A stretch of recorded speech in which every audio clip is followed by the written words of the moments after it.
प्यारे भैया बहनों, सुप्रभात। आज दिनांक 10/12/2020, दिन गुरुवार। आज हम आप लोगों को कारक के बारे में बताने जा रहे हैं। तो पहले कारक कहते किसे हैं? संज्ञा या सर्वनाम के जिस रूप से वाक्य के अन्य शब्दों के साथ संबंध सूचित हो उसे कारक कहते हैं। ध्यान से एक बार फिर है ना परिभाषा सुनिए। संज्ञा या सर्वनाम के जिस रूप से कारक के अन्य शब्दों के साथ संबंध सूचित हो उसे कारक कहते हैं। कारक के भेद। कारक के 8 भेद होते हैं। सभी की अपनी विभक्तियाँ होती हैं। कारक के 8 भेद और विभक्ति। कर्ता विभक्ति ने, कर्म को, करण से, संप्रदान को के लिए, अपदान से, संबंध का के की, अधिकरण में पर, संबोधन हे, अजी, अहो, अरे। अब कारक के भेदों की परिभाषा है ना। कर्ता कारक किसे कहते हैं? काम करने वाले को कर्ता कारक कहते हैं। इसका विभक्ति चिन्ह ने है। जैसे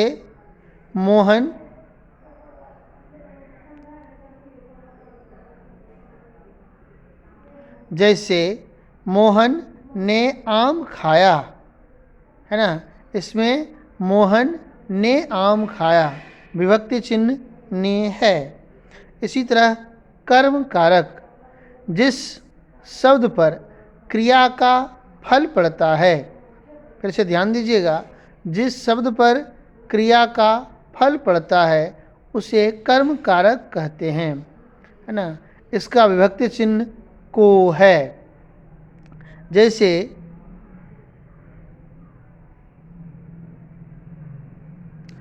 सोहन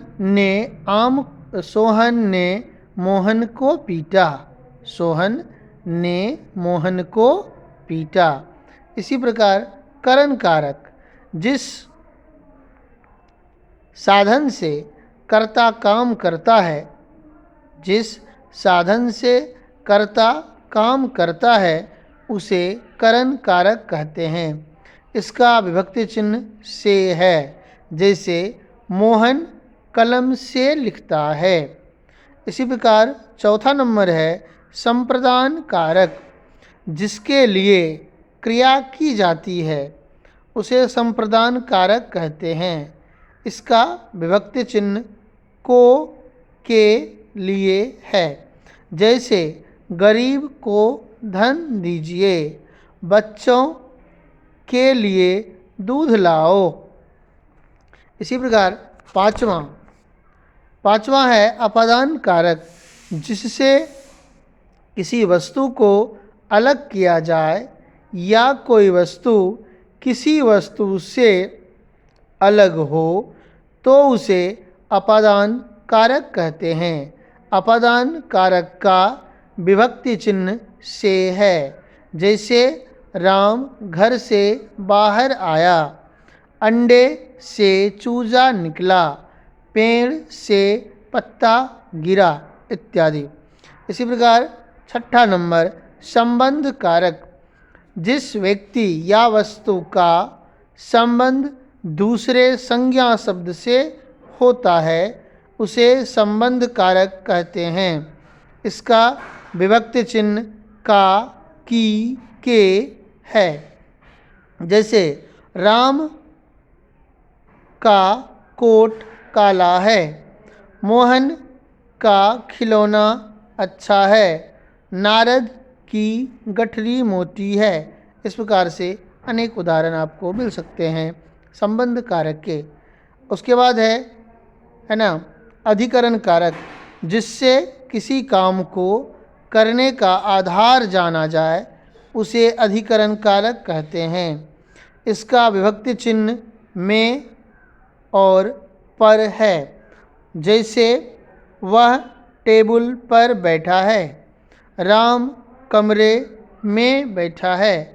और अंतिम में संबोधन कारक, जिससे किसी को पुकारा या संबोधित किया जाए उसे संबोधन कारक कहते हैं। इसका विभक्ति चिन्ह अरे हे है। जैसे अरे भाई, समझा करो, हे भगवान मुझे बचाओ, है ना। तो इस प्रकार से कर्ता कारक के 8 भेद, है ना, परिभाषा और कुछ चुनिंदा उदाहरण के साथ कर्ता कारक को समझाने का प्रयास इस वीडियो के माध्यम से मैंने किया है ना। आप इसे सुने और इसके बाद इसको अपनी नोटबुक में लिखें। धन्यवाद।